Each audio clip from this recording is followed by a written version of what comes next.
Então, eu vou falar sobre a história da serendipidade. A história da serendipidade está profundamente relacionada a dois de meus tópicos de pesquisa atuais. O primeiro é o rosto e, em particular, sua representação visual. O tema central do projeto europeu que dirijo em Turim, Facets, Face Aesthetics in Contemporary e Technological Societies, é precisamente o significado do rosto na era digital. Como veremos, o segundo tema é o das viagens, que mais do que um objeto de análise, é, em minha trajetória de pesquisador, uma prática de trabalho, uma obsessão pessoal. O que está na imagem lateral, na diapositiva, é um retrato de Bianca Capello, amante e posteriormente esposa do Grão-Duque de Toscana, Francisco I de Medici. A vida dessa mulher foi cheia de intrigas, assim como sua morte, que misteriosamente ocorreu um dia depois da de seu marido, em 20 de outubro de 1587. Ainda há muito debate entre os especialistas se foi malária ou arsênico. Em todo caso, o retrato que aparece aqui ao lado é atribuído à oficina de Alessandro Allori e foi pintado entre 1560 e 1575. Trata-se de um fresco staccato, ou seja, separado, atualmente no Museu da Galeria Uffizi, em Florença. O semblante de Bianca parece corresponder à descrição dela que Montaigne nos deixou em uma passagem de suas viagens após tê-la encontrado em Florença. Belle à l'opinion italienne, un visage agréable et impérieux, des corsages gros et des tétins à l'air souhait. Bonita na opinião italiana, rosto agradável e imperioso, corpete largo e tetas ao seu gosto. Montaigne parece relativizar muito a beleza de Bianca Capello e relacioná-la ao gosto italiano pelos seios. Mas outro viajante incansável, com olhar não francês, e sim inglês, e pertencente a outra época e sensibilidade, ou seja, o escritor britânico Horace Walpole, autor de The Castle of Otranto, o Castelo de Otranto, apaixonou-se perdidamente por esta imagem de mulher. Como ele relatou em seu imenso epistolar, Walpole se apaixonou por Bianca durante uma viagem a Florença. Um retrato da mulher, talvez ou da diapositiva, decorava uma parede da Casa Vitelli, onde o escritor inglês estava hospedado. Vários anos depois, outro Horace, ou seja, Horace Mann, enviado do Reino Unido em Florença e amigo e correspondente de Walpole, adquiriu a pintura em 1752 e, em seu retorno à Inglaterra, em 1754, ofereceu-a ao amigo escritor.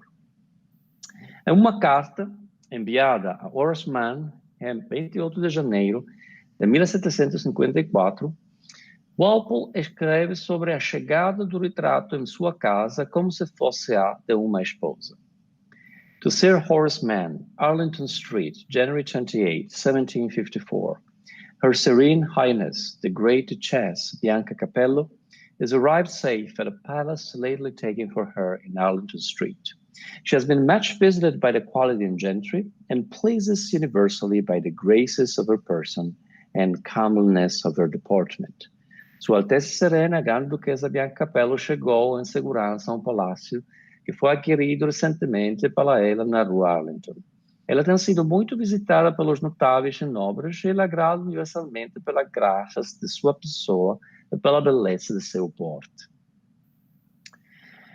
Na mesma carta, referindo-se ao seu desejo de fazer um quadro digno de sua esposa pintada e inscrever nele o brasal de armas da família Capelli, Walpole anuncia uma grande descoberta.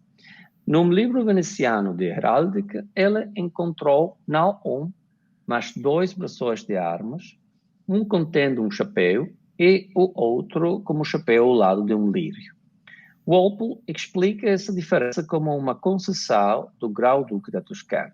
Na realidade, o escudo do segundo tipo é uma provável concessão a Filippo di Barone Capelli, embaixador na França em 1382, pelo rei Carlos VI.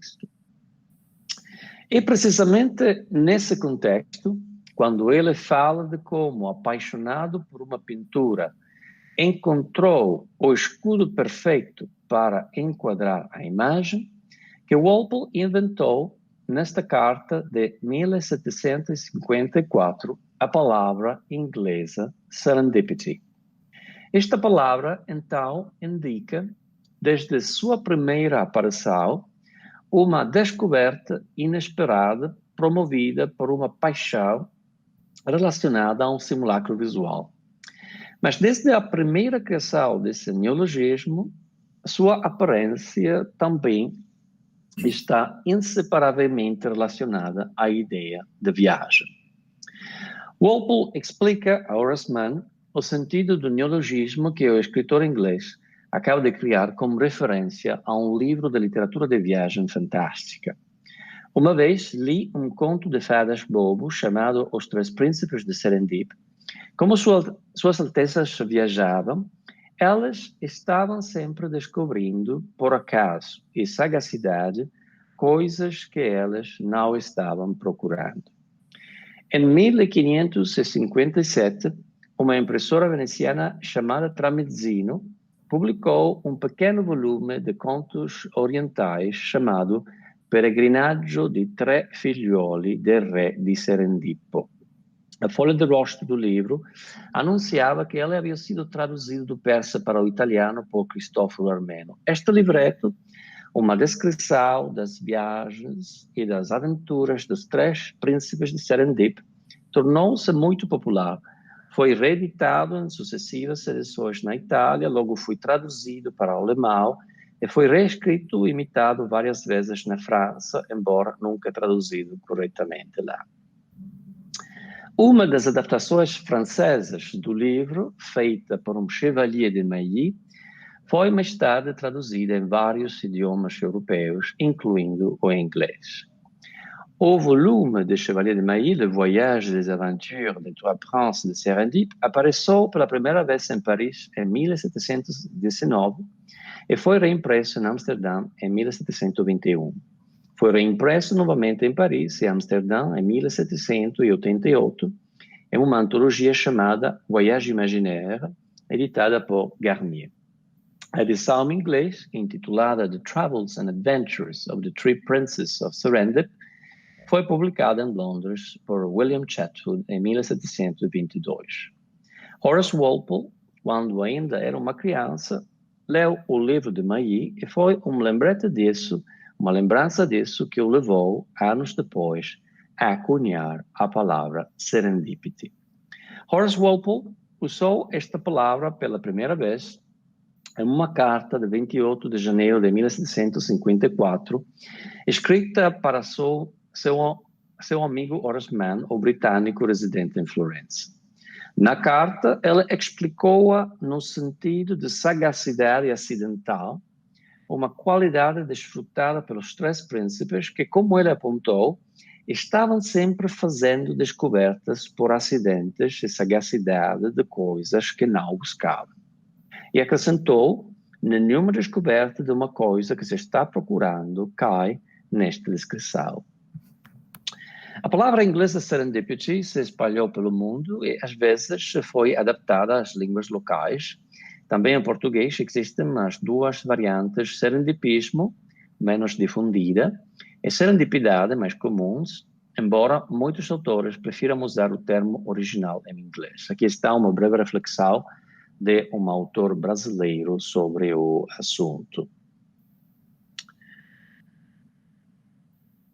O acadêmico espanhol Emílio Lourenço já inclui serendipity no livro Anglicismos Hispânicos, e o acadêmico mexicano Rui Pérez Tamayo, no livro Serendipia, Ensaios sobre a Ciência, a Medicina e Outros Sueños, propõe que a ideia atual de serendipity se relaciona mais com a capacidade de tirar conclusões científicas de eventos casuais do que como uma mera coincidência afortunada. E é por isso que ele propõe diferenciar, em espanhol, serendipidade e chiripa. Este último só implica sorte, enquanto que não requer ingenuidade adicional. Nesta ocasião, não posso deixar de lembrar do meu colega espanhol e amigo semiótico Jorge Lozano, que morreu prematuramente durante a pandemia, e que em um de seus últimos escritos refletiu precisamente sobre a noção de serendipity e a invocou como um final que hoje soa particularmente trágico no processo que levaria à produção de vacinas contra o vírus. Na minha leitura da longa e labiríntica história cultural do conceito de serendipity, de serendipidade, gostaria de propor uma interpretação de caráter semiótico ligado ao conceito de abdução, mas também à semiótica das culturas de Lotman. Na minha opinião, a noção de serendipity, de serendipidade, tem uma marca caracteristicamente oriental, cujo modelo epistemológico contrasta com o modo tipicamente ocidental da trajetória teleológica. No prefácio do Peregrinaggio, depois de oferecer louvor a Deus, Cristóforo Armenio declara sua procedência de Tauris. Esta é a moderna Tabriz, uma cidade no noroeste do Irã, perto da antiga Armênia, ainda conhecida por sua grande população armênia. O livro começa contando que um certo rei de Serendip teve 3 filhos. Sendo muito carinhosos com elas, ele deu-lhes a melhor educação possível. Então, quando eles foram totalmente educados, os colocou à prova e, embora ele gostasse delas, ele fingiu raiva e baniu-os, esperando que em outros lugares elas pudessem ganhar ainda mais experiência e sabedoria através da aplicação prática de seus conhecimentos. Ao contrário do que muitas vezes acontece no relato ocidental, neste caso, os 3 heróis não têm nenhuma missão precisa a cumprir, exceto para melhorar a si mesmos. Isso, porém, de acordo com o esquema que foi preparado para eles pelo pai, não acontece na realização de uma meta através de uma trajetória, mas através do acidente, o perambular, no sentido ao mesmo tempo epistêmico e motor. O que os 3 protagonistas devem alcançar, de fato, não é um objetivo específico, mas uma capacidade de interpretação e reação pragmática ao inesperado. Uma capacidade que, segundo o pai, será muito importante para elas em suas vidas futuras. Na história das jornadas e interpretações dos 3 príncipes, portanto, emerge um contraste com a história ocidental tradicional. Para evitar orientalismos, no entanto, pode-se sugerir que essa oposição está entre diferentes ideologias narrativas e não entre o Oriente e o Ocidente.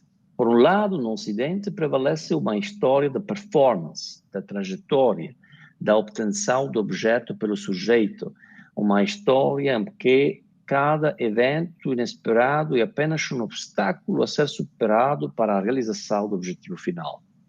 Por outro lado, no Oriente, prevalece uma história de competência, de perambulação, de um sujeito que nunca alcança seu objeto porque os mesmos obstáculos que estão em seu caminho são transformados em objetos. No conto ocidental, o herói deve superar a peripécia. No leste, ele se adapta a ela, transformando-a na própria jornada.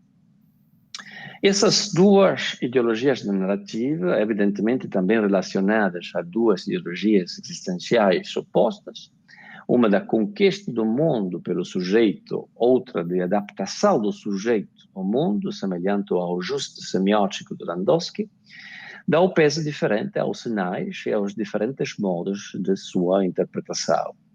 Na narrativa da trajetória prevalece o raciocínio dedutivo e o inquérito indutivo. Na história da serendipidade, no entanto, a abdução é central. Afinal, o verdadeiro objetivo da jornada é refinar a capacidade de compreender as inevitáveis serendipidades do mundo, e essa habilidade é essencialmente uma competência semiótica, uma capacidade de interpretar lucrativamente os sinais do mundo desconhecido e atraí-los a seu favor.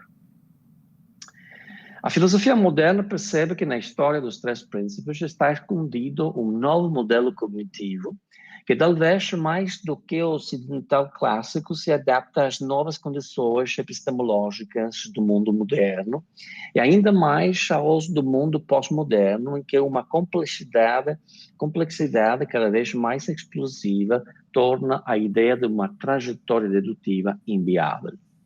O romance satírico de Voltaire, Zadig, inclui um episódio em que o herói identifica dois animais perdidos sem tê-los vistos.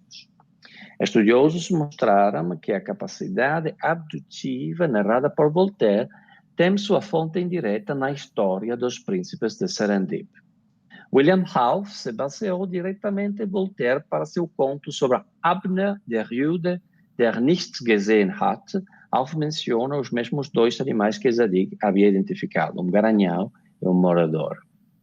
Em O Nome da Rosa, entre as várias abduções que os dois personagens principais, William de Baskerville e Atso de Melk, fazem na história, o do cavalo Brunellus, no incipit do livro, é certamente a mais notável.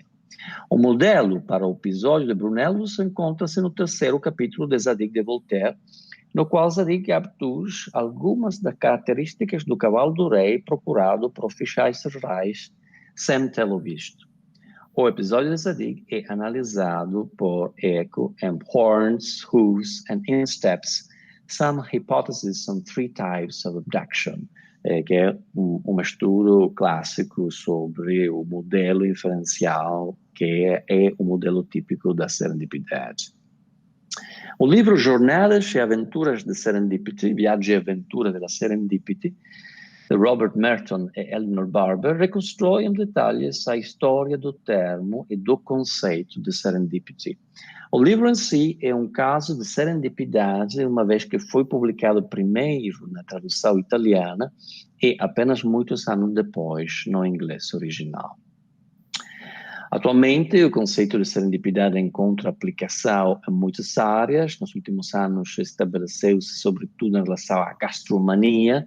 As melhores receitas, diz-se, são o resultado do acaso. Este exemplo indica que é necessário distinguir entre a serendipidade como ocorrência epistemológica e a retórica da serendipidade, que corrobora uma descoberta pelo fato de que a representa como pelo menos parcialmente aleatória. A serendipidade é fundamental também na leitura, já que muitas vezes você se depara com livros úteis ou interessantes enquanto procura outros. Bibliotecas e livrarias de papel talvez tenham favorecido esse processo mais do que as digitais, embora algoritmos cada vez mais sofisticados tendem a simular o caráter aleatório da serendipidade do livro. Serendipidade seja talvez o limite da inteligência artificial. Vamos refletir sobre este ponto na conclusão da apresentação, através de um exemplo de trajetória interrompida.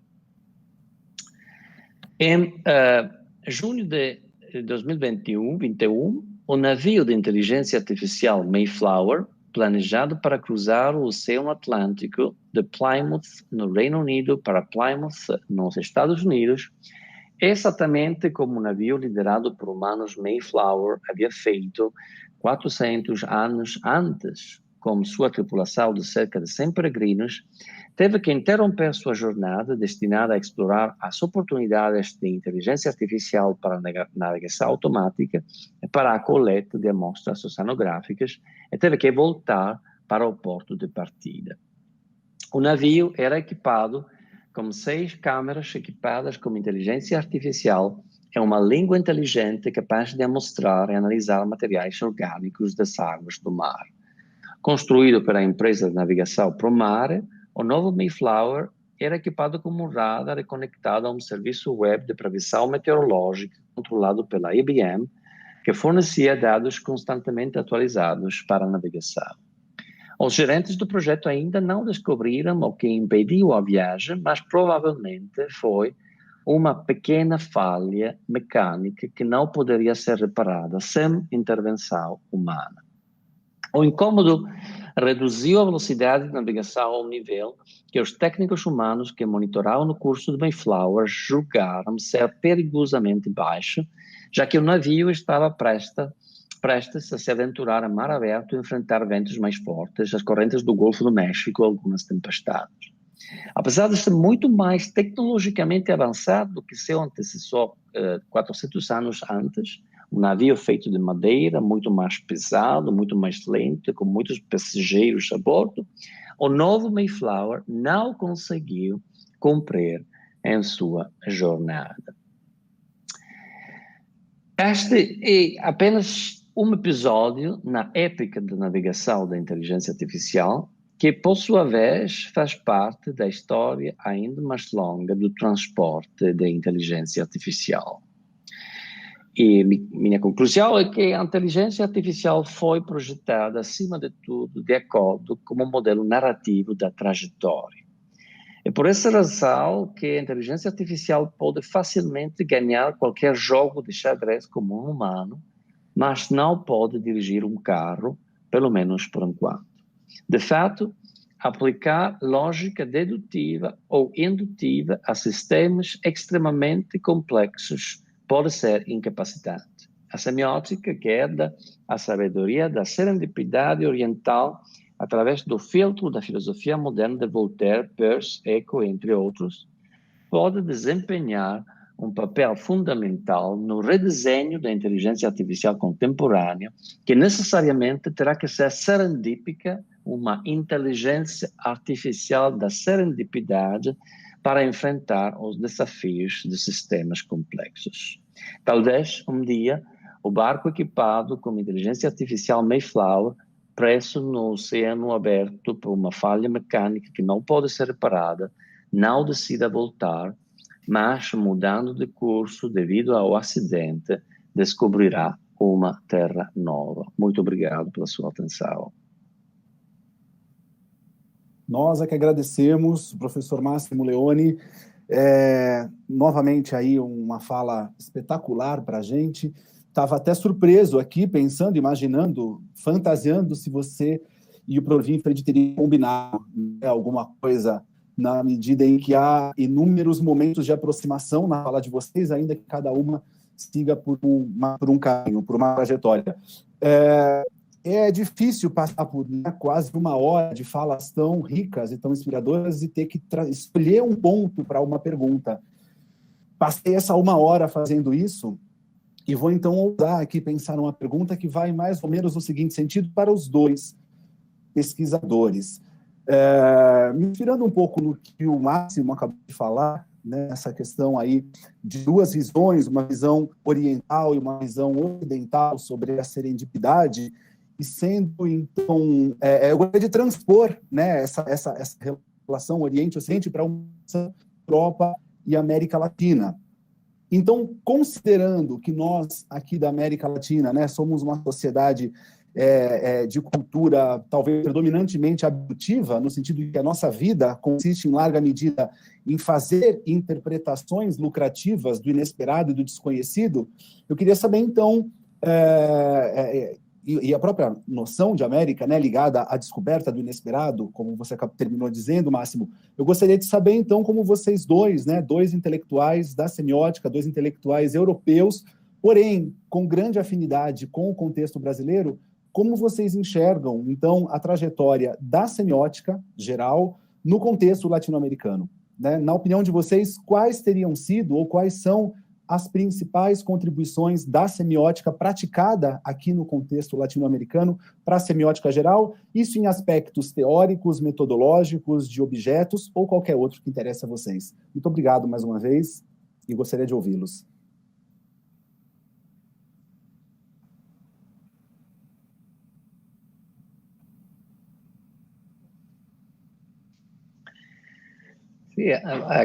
Se posso falar, eu acredito que a história da semiótica na América Latina é uma história cheia de serendipidades. E tem que ser uma história cheia de serendipidades, porque a semiótica não nasceu na América Latina. É uma sabedoria de importação, é uma disciplina que nasceu em outros lugares. Então,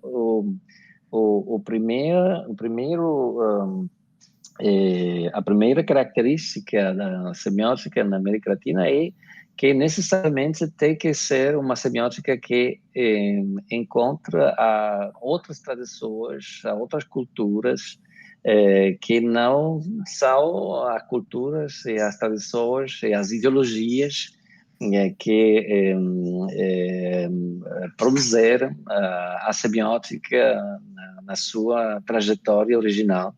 Então, isso pode ver-se de maneira negativa como um processo pós-colonial, porém também pode ver-se como uma história incrível de serendipidade. E agora a reflexão semiótica na América Latina é tão poderosa que esta serendipidade volta-se muito original, muito criativa. Então, eu vejo este caminho da semiótica da Europa até a América Latina como um caminho, uma trajetória de criatividade. E eu não vejo pessoalmente a mesma criatividade na semiótica da África, na semiótica da Ásia, com algumas exceções. Então, há uma recepção muito especial da semiótica na América Latina que produz este potencial de criatividade. Bom, eu já tentei dar algumas respostas na minha fala anterior e concordo que a semiótica não foi inventada na América Latina, mas ela também não foi inventada na Itália, nem digamos, na Rússia, nem nos Estados Unidos. Ela é um movimento internacional impulsionado pela ação dos signos. Então, a semiótica segue os signos e não necessariamente os teóricos, o que concerne os teóricos, ela sempre tem várias opções. E, nesse respeito, a semiótica no Brasil é uma semiótica saudavelmente pluralista. Na realidade, tem alguns campos e bastiões que são defendidas, mas o consenso é muito grande e os resultados são muito amplos, tanto na teoria da comunicação como na teoria da cultura e na teoria das mídias e das artes. E então o panorama da semiótica na América Latina, nesse sentido, é um panorama muito interessante. Internacionalmente, o fato que houve vários congressos da semiótica internacional no Brasil e uns eram muito mais virulentos do que alguns lá na Europa. Por exemplo, um congresso da Lúcia Santella há uns quase 20 anos reuniu só na América Latina nada menos do que 750 pesquisadores em São Paulo. E esse entusiasmo é algo do qual uns colegas na Europa só podem sonhar.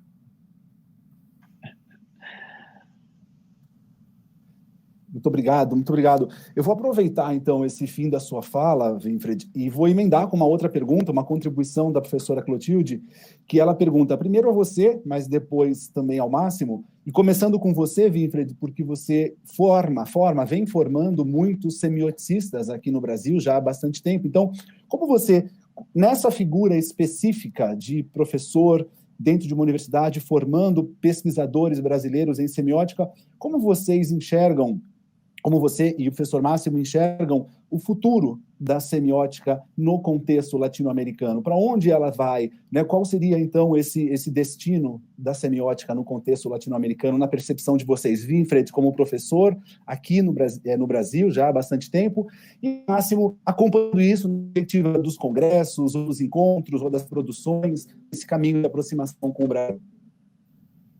Bom, os caminhos da semiótica seguem os caminhos dos signos.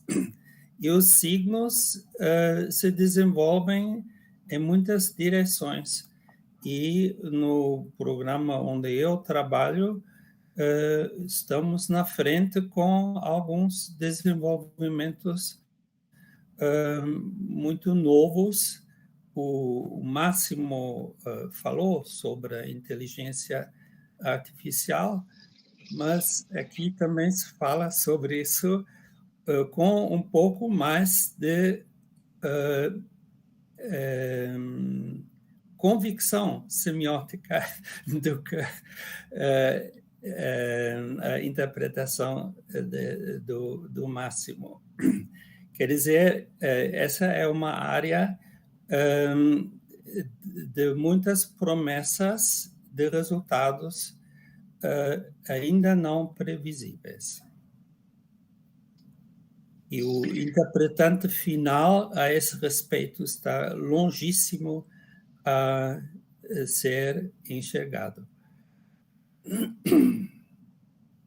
Sim, estou totalmente de acordo.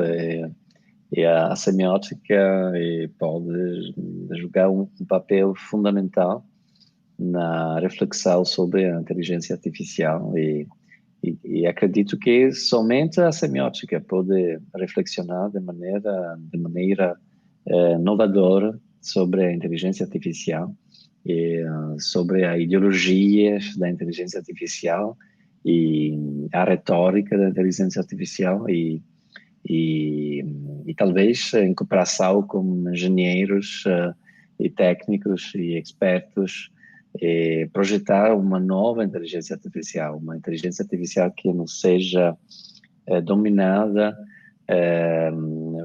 pelo pensamento não semiótico, sino uma inteligência artificial que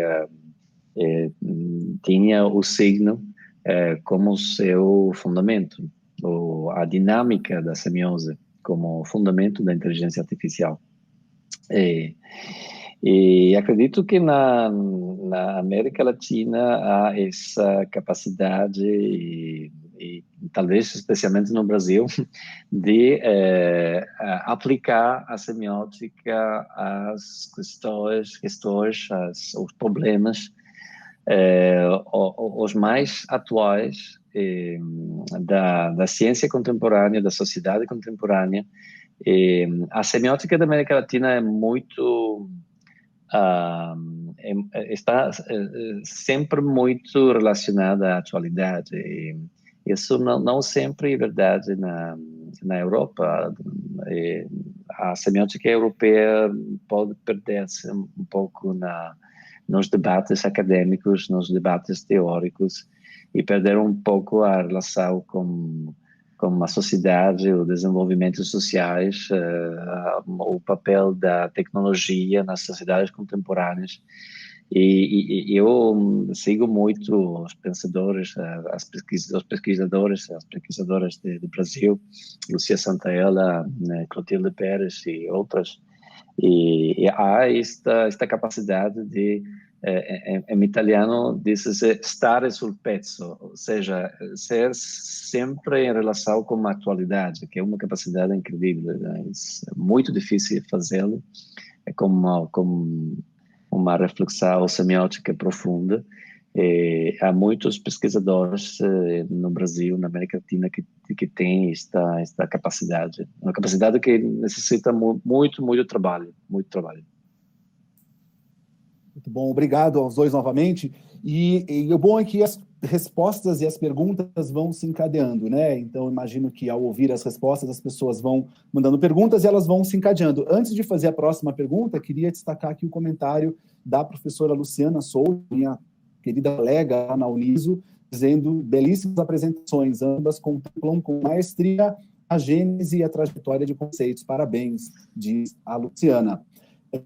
Mas a próxima pergunta que eu faço, ela tem muito a ver com isso que o Máximo acabou de comentar, né? Essa, para nós, natural, até onde essa palavra se aplica nesse caso, natural capacidade de relacionar a teoria semiótica com objetos cotidianos, né? Com fatos emergentes, no sentido duplo da palavra, emergentes e emergenciais da palavra. E aí vem a pergunta, contribuição do professor Roberto Chiaccheri, que diz: como podemos entender semioticamente as reações mais diversas frente à pandemia da Covid-19, na visão de vocês? Sim, uma pergunta muito interessante. A pandemia da Covid foi uma tragédia, é uma tragédia global, e eu citei o trabalho de Jorge Lozano, um semiótico muito conhecido na comunidade de semiótica internacional e latina, especialmente. E, então, a pandemia é trágica e, ao mesmo tempo, é um extraordinário laboratório semiótico. Eu acredito que a semiótica pode jogar um papel central na interpretação dos fenômenos de linguagem, de cultura, de produção de textos, de criação de novos rituais, de novas maneiras de utilizar o corpo, o rosto, que produzem-se como consequência da pandemia. Então, eu acredito que o semiótico hoje é necessário muito mais que antes. E acredito que quando leio quando tenho a ocasião de ler os colegas filósofos italianos, como Agamben, como Cacciari, que escrevem sobre a pandemia, eu acredito, a semiótica é muito necessária, porque os filósofos não são capazes de interpretar o que está acontecendo de maneira lúcida. Projetam uma ideologia muito forte sobre os fenômenos relacionados à pandemia, e então chegam muitas vezes a conclusões que são totalmente irrazonáveis. Então, eu acredito que a semiótica, com sua estrutura de reflexão, de interpretação dos fenômenos, pode contribuir, pode reflexionar de uma maneira que é muito especial, porque pode trabalhar sobre a atualidade, sobre os fenômenos que estão desenvolvendo-se e que são fenômenos muito trágicos, e ao mesmo tempo, como a semiótica tem uma metodologia muito forte, uma estrutura muito forte, pode desenvolver as suas reflexões no marco da racionalidade. E isso parece-me uma vantagem, uma característica muito positiva da semiótica em relação a outras disciplinas, a sociologia não pode, quizá, talvez, aplicar-se de maneira tão imediata a uma reflexão sobre a realidade, porque necessita mais dados, precisa mais dados, precisa tem uma metodologia que é muito mais lenta, e a filosofia, do outro lado, é uma abordagem à situação da pandemia, que é muitas vezes vítima das ideologias fortes. Então, eu acredito que a semiótica, neste momento, é muito necessária, é muito útil. Eu queria concordar com tudo que o Máximo falou e acrescentar o aspecto biosemiótico nessa situação, porque os processos da pandemia e os processos do